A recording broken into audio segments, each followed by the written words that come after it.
শ্রীলঙ্কা স্টাইলে প্রধানমন্ত্রীর বাড়ি দখল করার টার্গেটও ওই রাতে ছিল, যদি কারফিউ জারি না হতো।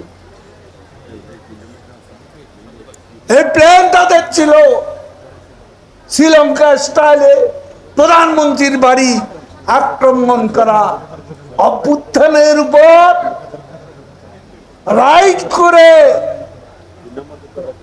সভবনের যুবরাজ ক্ষমতা দখল করত।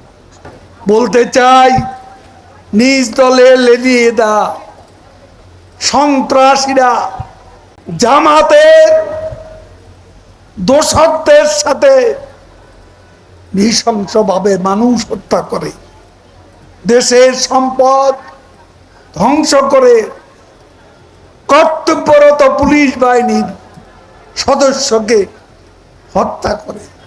এটা কি মানবিক? এটা কি মানবিক? মধ্যযুগীয় নির্মমতাকে হার মানিয়ে যখন আগুন সন্ত্রাসীরা লাশের উপরও নির্যাতন চালা, ৭১ সেই বর্বরতা আবারও দেখাচ্ছে বিএনপি জামাত ৭১ শত্রুদেরই প্রেতাত্মায়, হানাদারদের প্রেতাত্মা।